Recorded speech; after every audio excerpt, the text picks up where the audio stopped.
Toss aside the touchy-feely notions of love in business and recognize the real power it holds. Welcome to the Love is Just Damn Good Business podcast with host Steve Farber. Drawing on his work with a wide variety of companies from the Fortune 100 to smaller family-owned businesses, Farber shares inspiring interviews with business leaders and proven strategies for how you can create experiences that your customers will love by developing a culture that your employees, teammates, and colleagues love working in. Discover why and how love, at the end of the day, is just damn good business for you too. Here's your host, Steve Farber.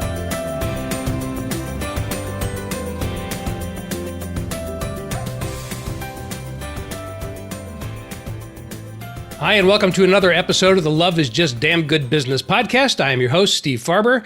I invite you to come along and take a look at what we do at the Extreme Leadership Institute at extremeleadership.com.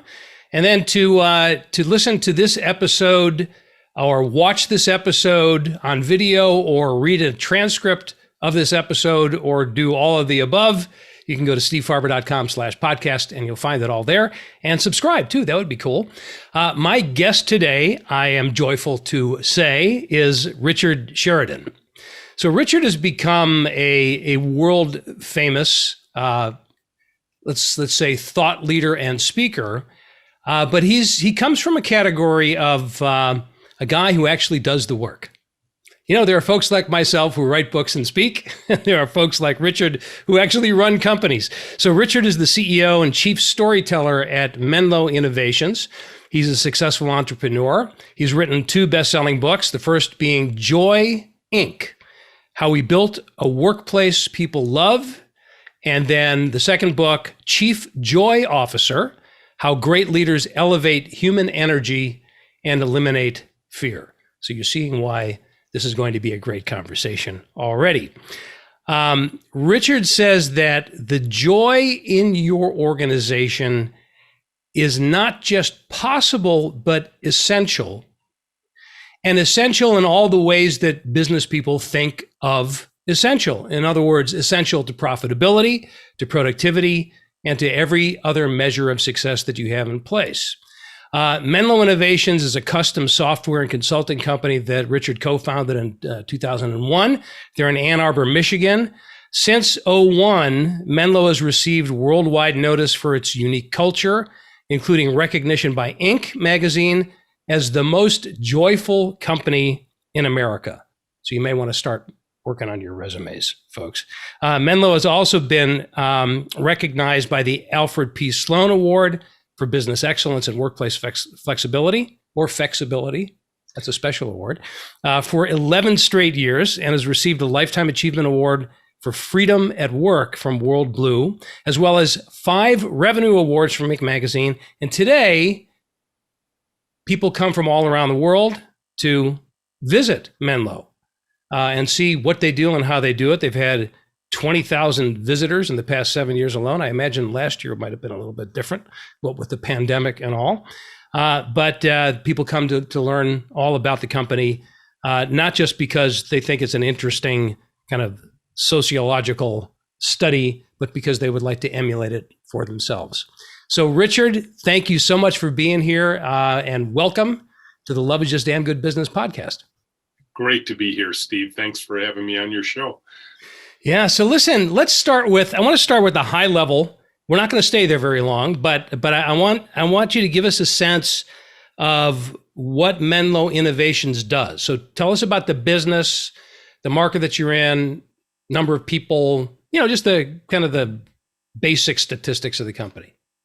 Yeah, we are a small software design and development firm, Steve. We design and build software for other businesses, and with one sort of crazy goal: joy. We want to delight the people we intend to serve. That is our purpose in life. And the people we serve are the people who are not the ones who pay us for what we do. They are the end users of the software we are creating. So we created an entire system that allows us to produce that kind of delight in the world for the people who use the work of our hearts, our hands, and our minds every single day. So what kind of software, for example? That's a pretty broad space. Yep, it is. And we play in a very wide version of it. We didn't focus on a domain or a technology or a segment or an industry. We chose to be generalists in many ways. So we have ended up building the organ transplant information system for the University of Michigan Health System. We have done diesel motor diagnostic tools. We did the design for the heads-up display in the 2018 Lincoln MKX. We did the we helped this solopreneur who runs all of the dog agility contests in the nation keep track of all these statistics related to people who run their dogs through hoops, literally. And so we work in just about everything you can imagine, because as you know, Steve, software is everywhere now. You can't run a business without software. And whether that's a good thing or a bad thing, we decided if we're going to do it, we're going to do it really well. So you have about how many employees now? We typically carry between 50 and 55 employees. That's been our tradition for quite a number of years. Got a little smaller in the past year because of the economic conditions we were hit with, like everybody else, but we're growing fast again. Okay. So you said that the first words out of your mouth in describing the company is we wanted to build something that creates joy. Yes. Now, was that true from the very inception of the company, or is that something you discovered along the way? You know, a little bit of both. We started the business with this crazy idea that we were going to end human suffering in the world as it relates to technology. I had plenty of it in my career. Up to that point, I'd gone from programmer, it went into my career, to VP of R&D for a tired old public company here in Ann Arbor. And I didn't want to be in the industry anymore. Right? And yet it was the thing that was, paying for my life. It was the thing that I had built an entire career around. So I was trapped. I was scared. I was frustrated. And I thought there's got to be a better way. And it was actually our mutual friend, Tom Peters, that started to paint a picture for me of that there is a possibility of producing excellence in everything we do. And I was determined to find it. It was a long journey. It wasn't an immediate click moment, at least not at the beginning. It turned out it was later. But we formed Menlo with this idea back in 2001. And interestingly enough, hiding from me almost like a gift, and this was a mission statement that came out of these two fingers, we said at the bottom of our mission statement, our goal is to return joy to one of the most unique endeavors mankind has ever undertaken, the invention of software. And never focused on that per se. It was there, it was always waiting. It wasn't until Simon Sinek's Start With Why movement came along where someone said, Rich, you do this. And I listened to it. I said, no, not quite. And we do all these tours, as you mentioned. We do 1 to 3 tours a day of Menlo. Even during pandemic times, they're virtual now, of course. So it makes our reach a little bit wider than even normal times. But this group came in and I said, today I'm going to start with why. And I didn't know exactly what I was going to say. And I looked at our mission statement. I thought about suffering. I said, I want everybody to think about suffering when they think of Menlo. I said, no, that's probably not it. And finally, I see this phrase down at the bottom.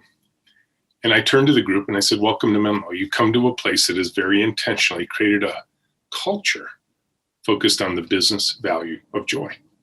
And they were like, huh? What are you talking about? And I said, pretend you're bringing a project to us. Let's say we were going to build software for you. And pretend for some weird cultural reason, that room of people behind me, half of them have joy and the other half don't. Which half would you want working on your project? And they said, well, we'd want the joyful half, of course. I said, why? What difference would it make? Why would you care? Oh, they'd be more productive. They'd be more engaged. They'd produce better results. They'd care more about the outcomes. I'm like, okay, so you're with me. There's, in fact, tangible business value to joy. I said, now I'm going to give you a tour, show you how we do what we do. And I can draw a short, straight line back to the joy we intend to create in the world, which is to delight the people we intend to serve. And it literally, that was like a decade in to the company, about 10 years ago. And it literally changed everything. Led to being written and on. So you had, first of all, I'm intrigued by a guy that that has been in the software industry for so long types with 2 fingers, but that's another story.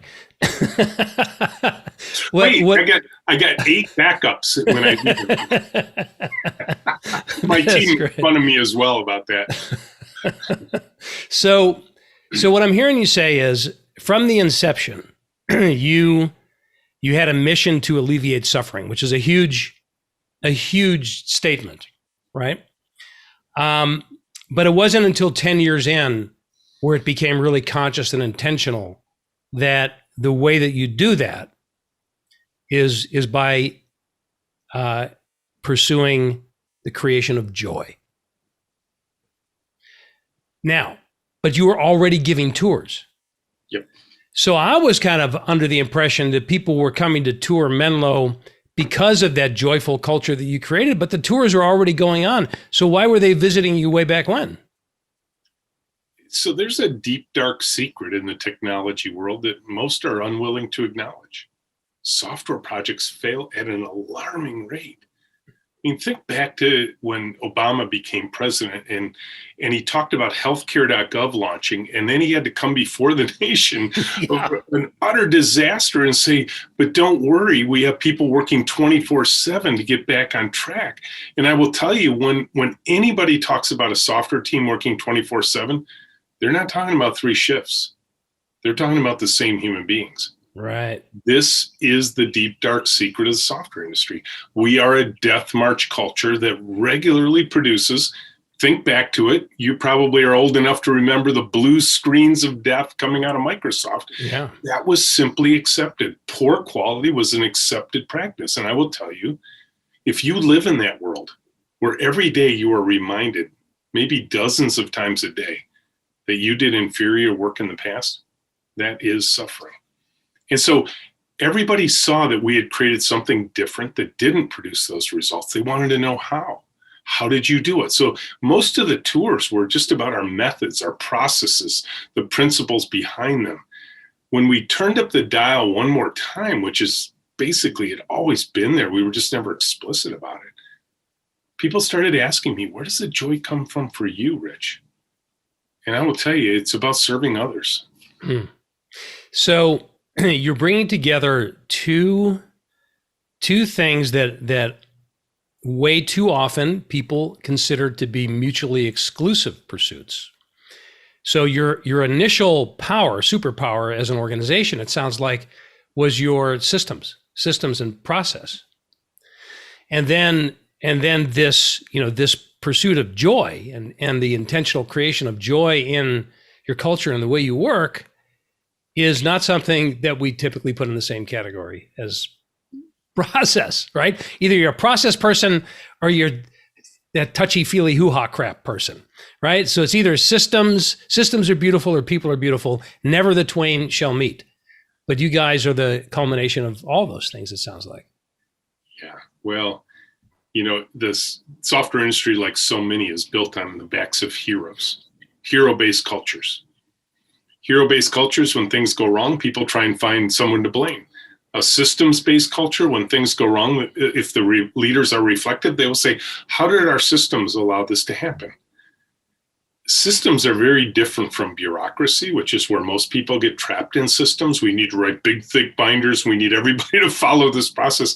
No, that's soul-crushing bureaucracy. Systems I think of, I compare the systems that work on a human organization to the same kind of forces that are working on an airplane. The forces of lift, the force of weight, the force of thrust, and the force of drag.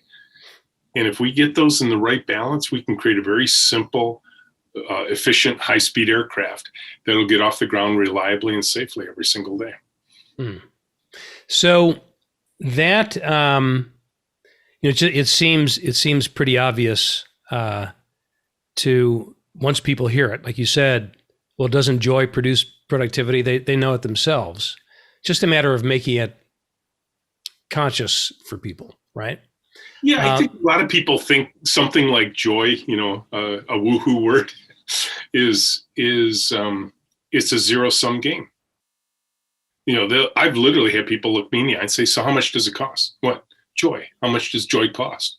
And like, really? Like, you really think there's a cost to this? when the Gallup statistics say that 60 or 70% of people for the last 50 years have been disengaged at work, you think there's a cost to joy? So obviously the implication there is that it don't cost you nothing. Right. But it also is not something that just happens magically. It happens through what you do and how you do it. So tell us a little bit about that. What are the things that contribute to that joyful experience for people? So I'm a firm believer that, like Deming said so many years ago, that all anyone asks for is to have pride in what they do, to take pride in their work. It's all we want from our work. We want to feel when we go home at the end of a good, hard, long day of work that we got meaningful things done and we actually had a chance to work with pride, that we felt good about what we did. And I will tell you again, my industry is robbed of that almost every single day. We work crazy overtime hours. We often work in chaotic conditions. We end up getting nothing done, and we deliver crap to the world. And that isn't any fun. There is no joy in that whatsoever.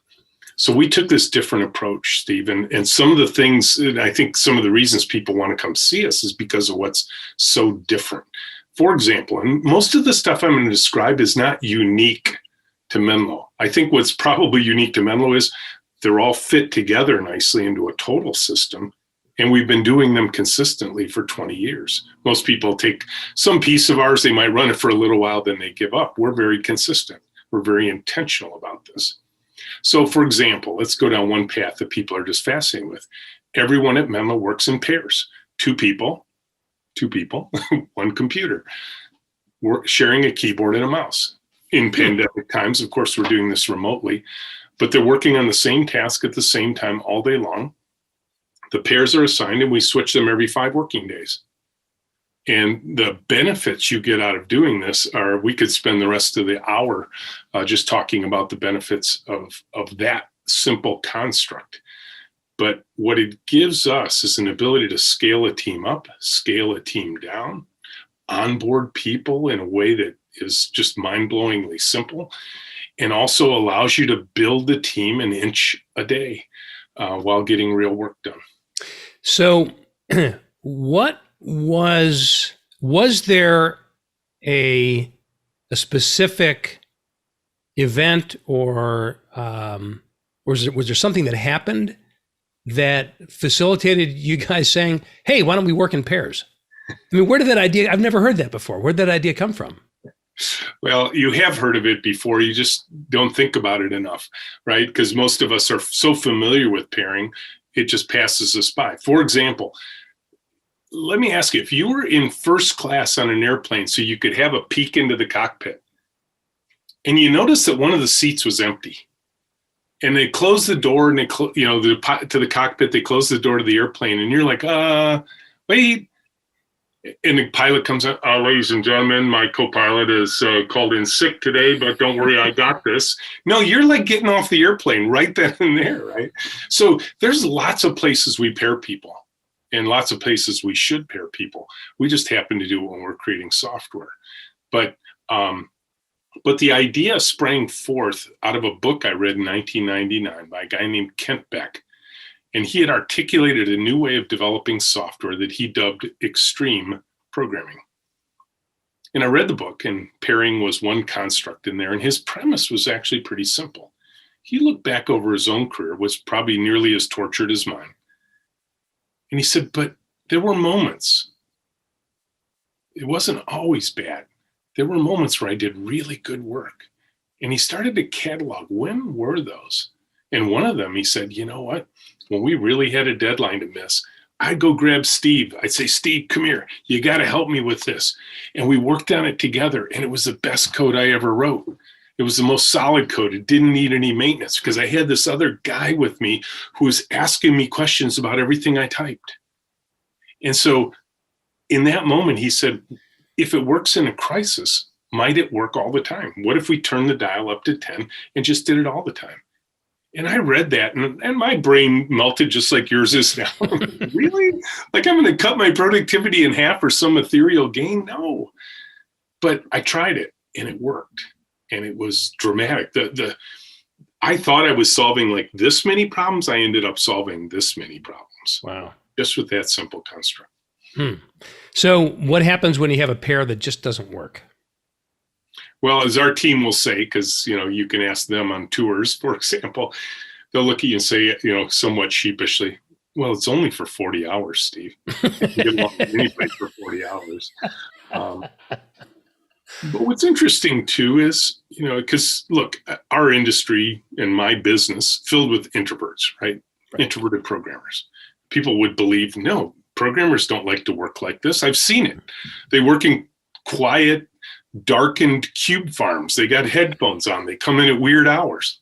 Well, yeah. Can you imagine what would happen if we took a bunch of introverts, put them in sensory deprivation chambers, cut them off from all other humanity, and then later lament that they lack interpersonal skills?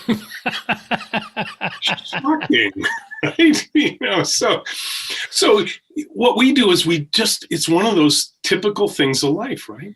What if we practiced interacting with another human being all day long?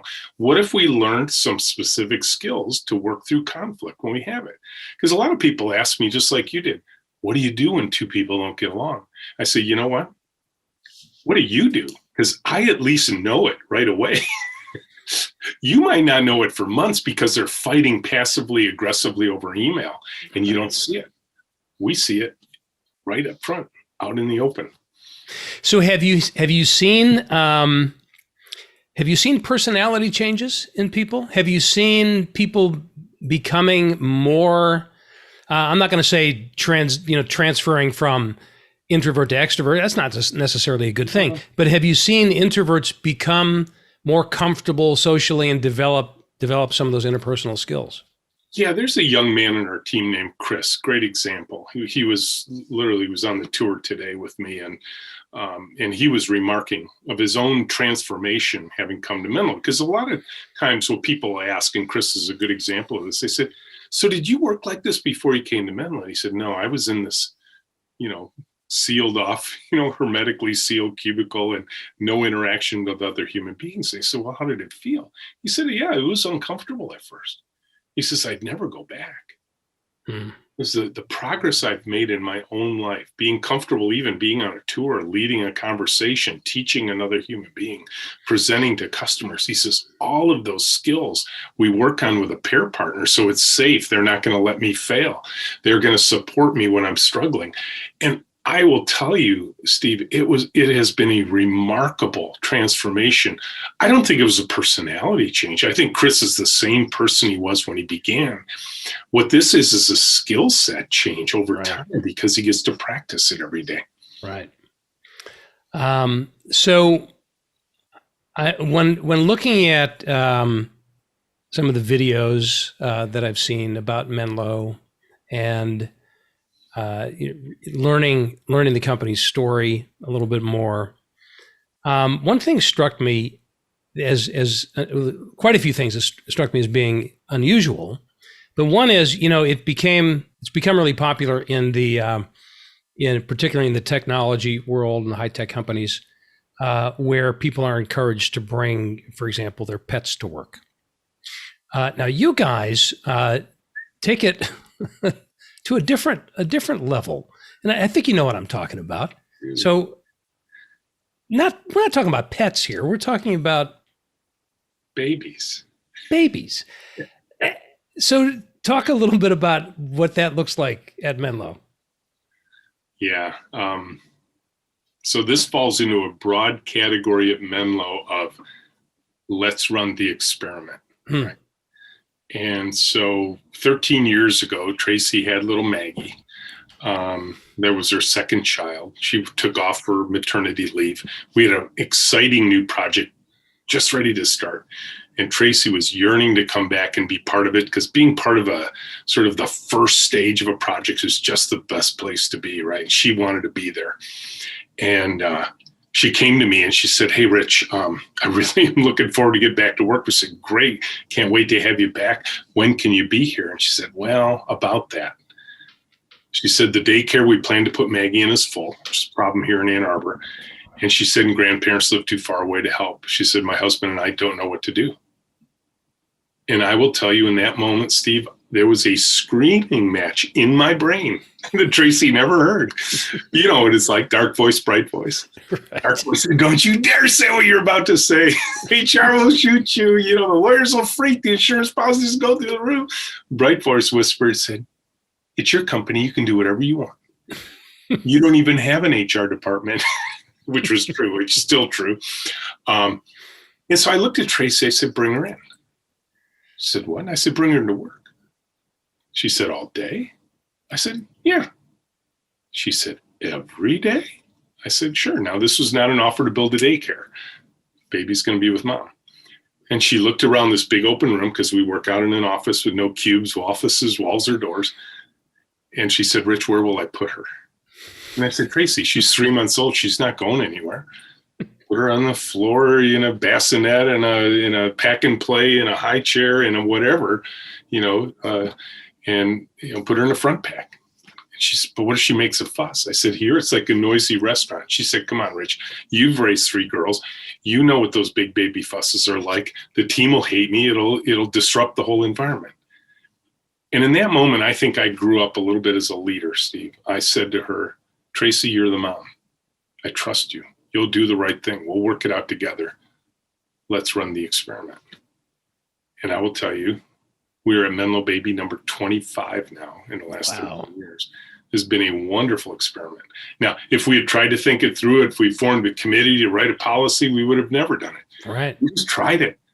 If it didn't work, okay, then it would have been a failed experiment. We need those too. But it worked wonderfully. So do you put the babies in pairs?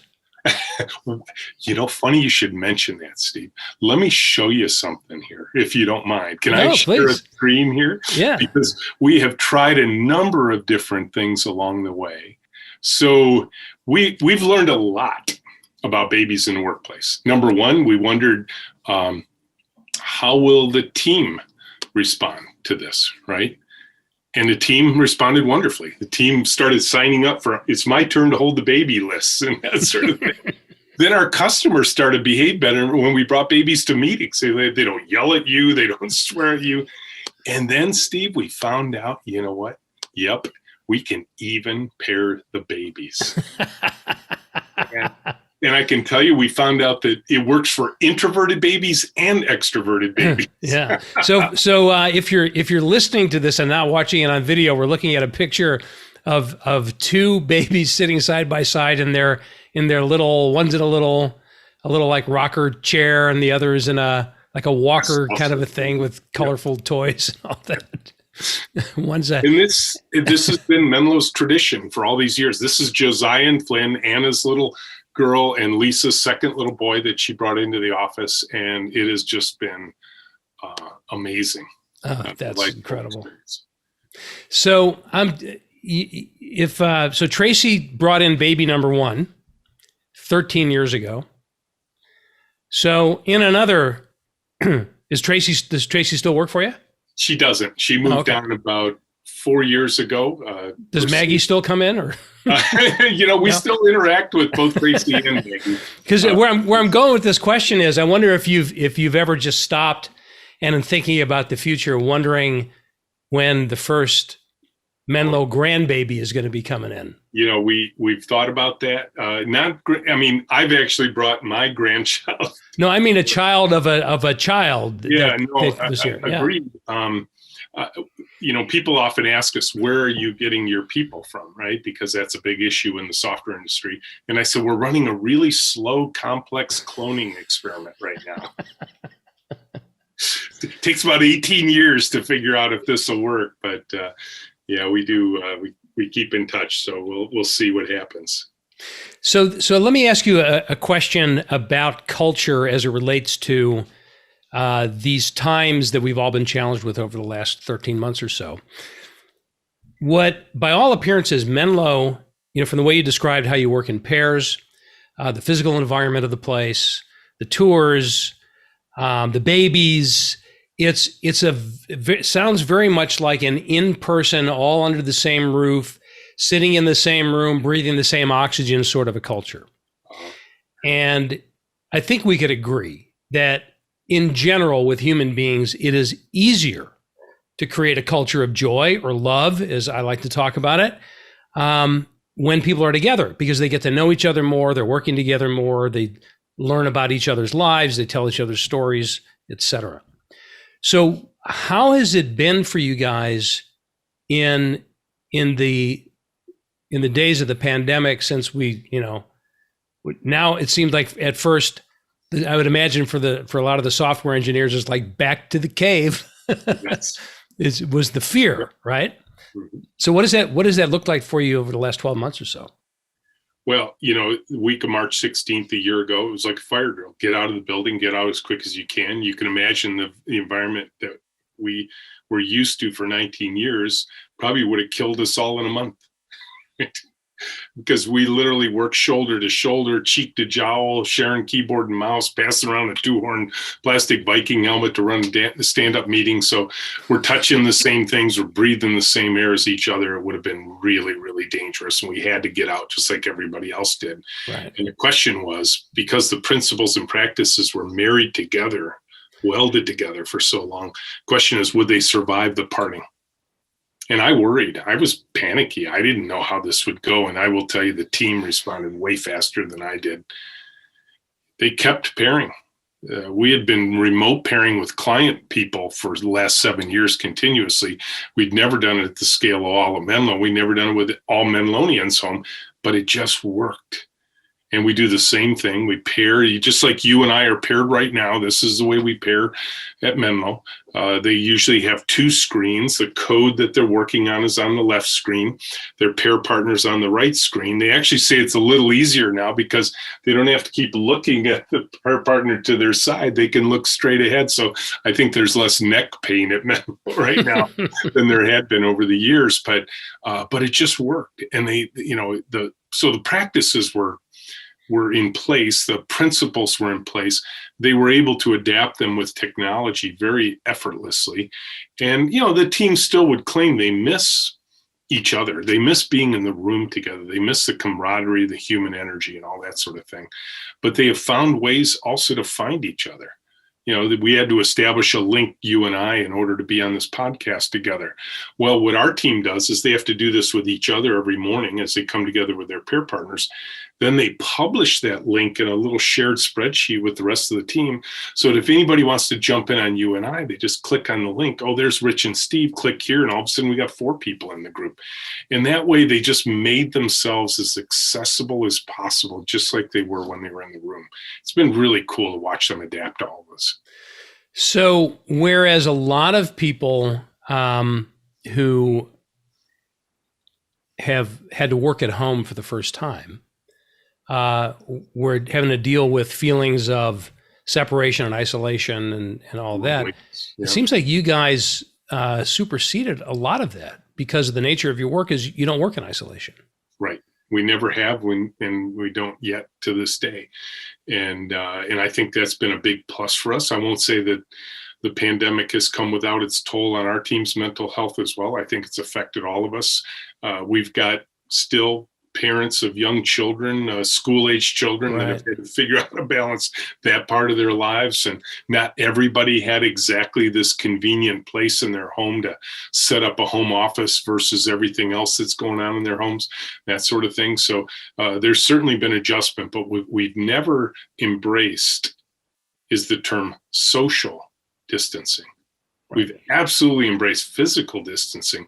We don't have to be apart socially in order to do our work. Yeah. It's really interesting. You gave me a flashback. Back in the beginning, back in the early days of the COVID, way back when, I got on my soapbox on social media one day and sent out a video. This was like really early on about how we should not use the phrase social distancing, that this is physical distancing. And then I started hearing it pop up everywhere. You know how great ideas will pop up in several places simultaneously. It was really interesting to watch that happen. And what's ironically been true is that this the virtual connection, the physical distance, has actually, in a lot of people, created a greater closeness, a greater connection between people. Because you're sitting in each other's homes. Yes. You see their cats. You see their kids. Yeah. I didn't know you play guitar. I didn't know you have a cat. I didn't know you were married. I didn't know.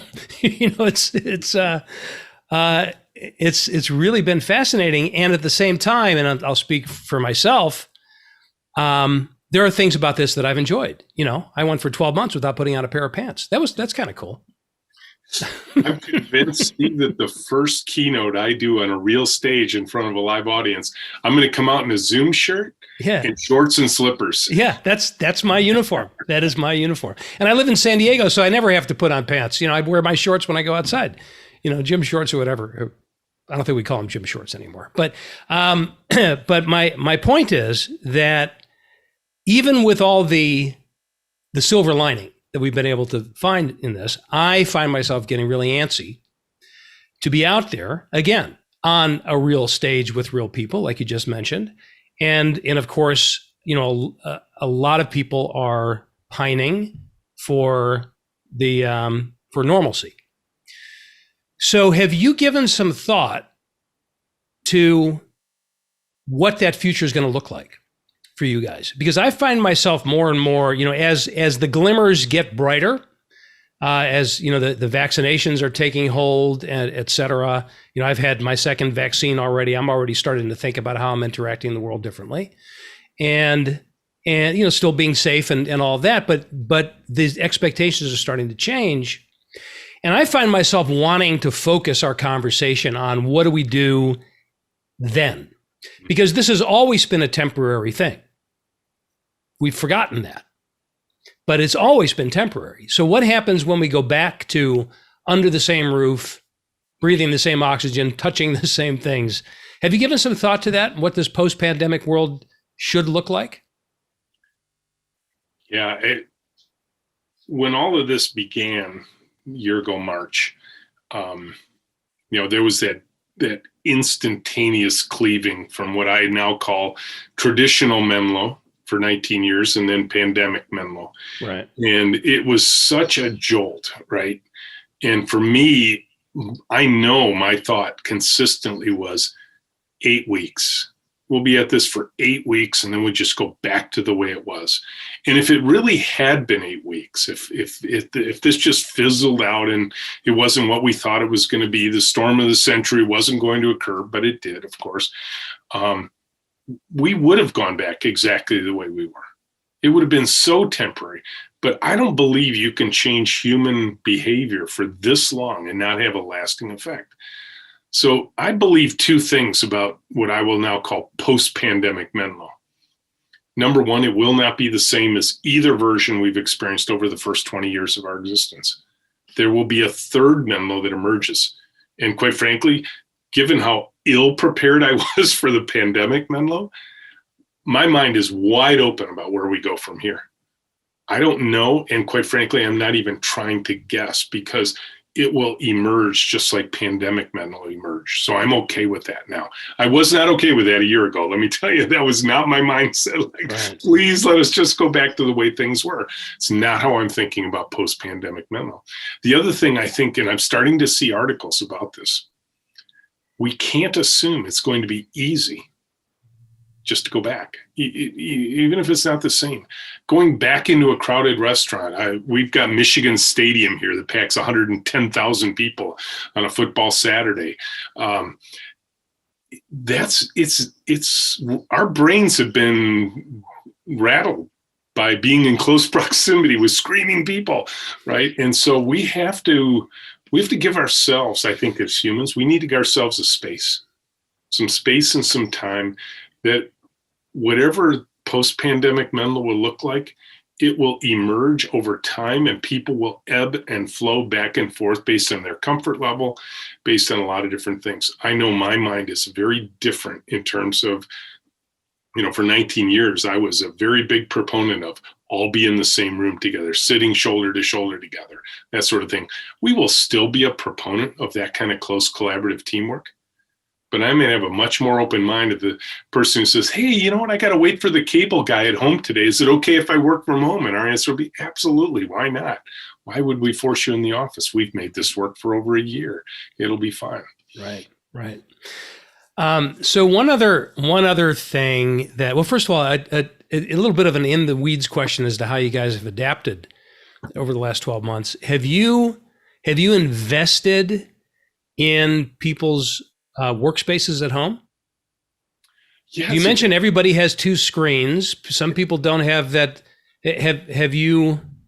What have you done as far as that goes? Yeah, well, we've had to buy a lot more computers. There's Yeah. no question about it, because people at Menlo were sharing a computer, and now, in fact, it's actually triple in some sense, because your computer and my computer would actually tap into a computer back at the office. It's one way to keep things very safe from a security standpoint. And so we've had to buy a lot more machines along the way in order to do this. And, so far we haven't had anybody on the team asking, to build an extension on their house or anything like that. And I think, people have just made it work. But yeah, we've certainly had to buy a lot more computer equipment.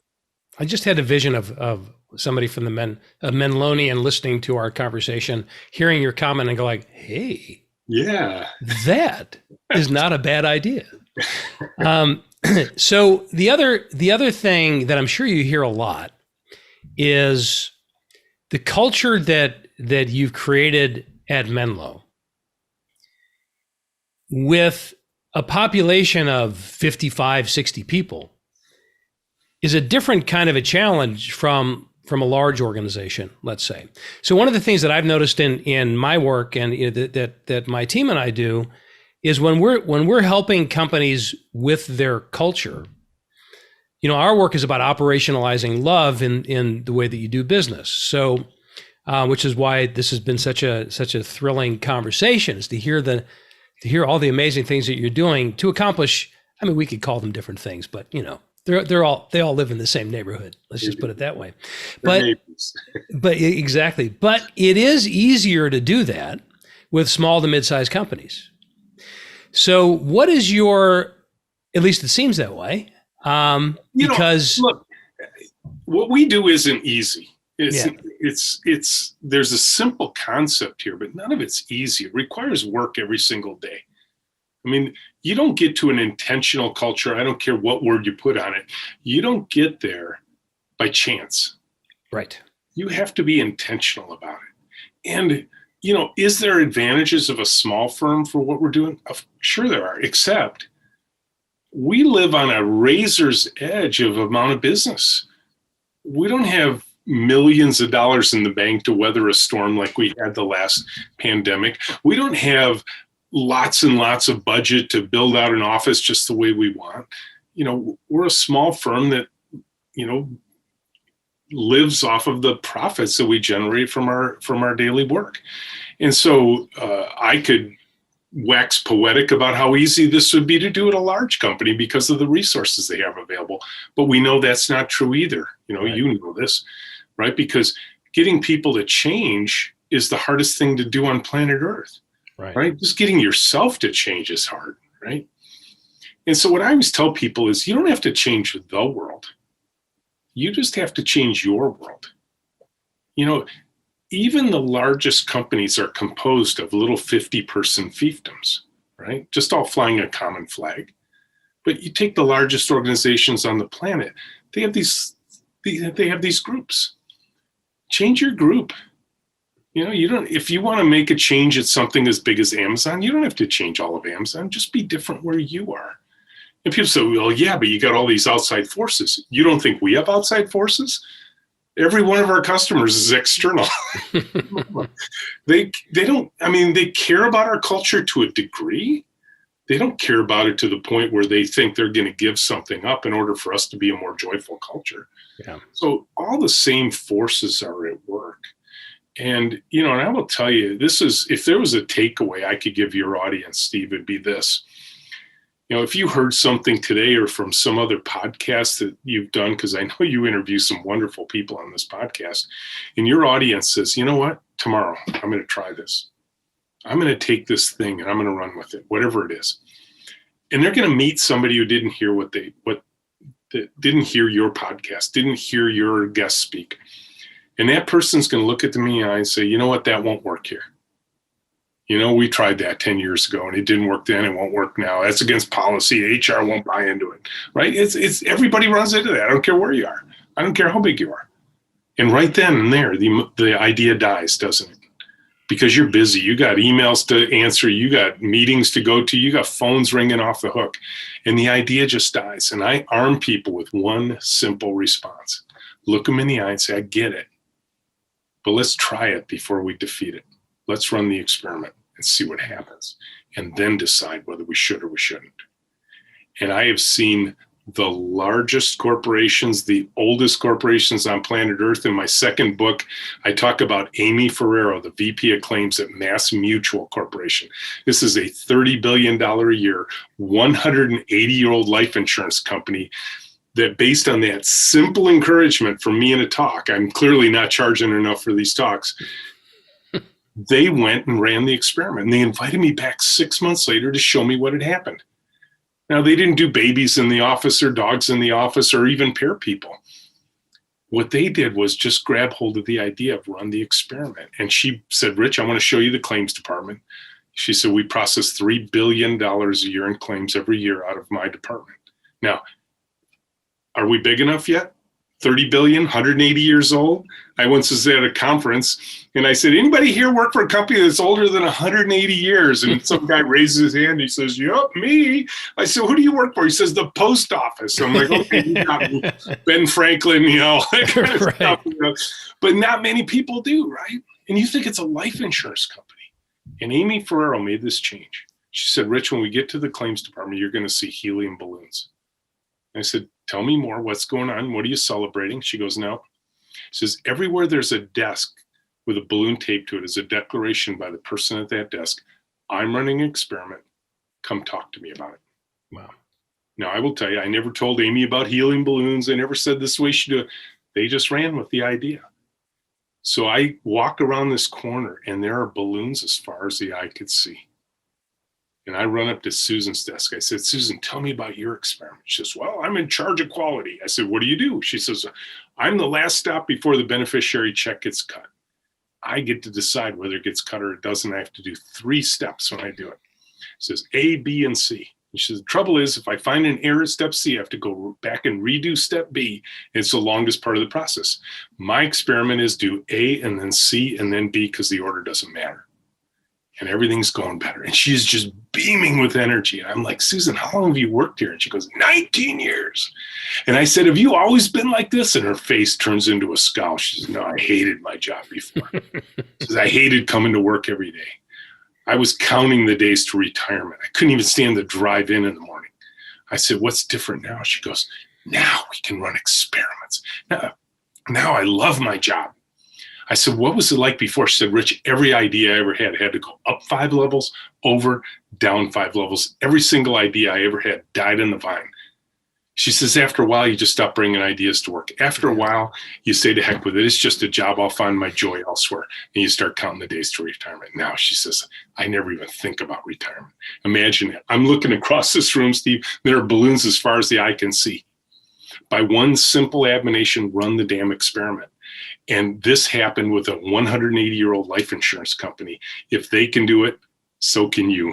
Yeah, what a beautiful example. I hear that a lot, as we all do, that when people refer to of a big company, the culture, capital T, capital C, is actually a misnomer because every culture is made up of a lot of microcultures.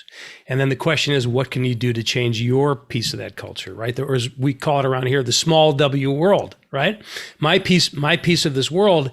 And then looking at the world through a leadership lens as I do, what people will often say is, well, that sounds like a great idea, Rich, Steve, but you don't know my boss, or you don't know the team here, or you don't know the culture.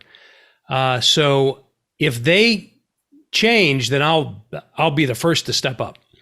And I get that. I do. I get where that's coming from. But what a person is saying when they're saying that is, in essence, I choose not to lead. Mm-hmm. Because if leadership is about waiting for the culture to change before you take an action that can potentially change the culture, then you're not exactly leading, are you? So the choice to not lead is a choice that you can make. But don't call yourself a leader or an aspiring leader if you're not willing to say, or to answer this question, which is what I pose to people every so often. What can I do around here, regardless of what anybody else is or is not doing, to change my piece of this enterprise for the better?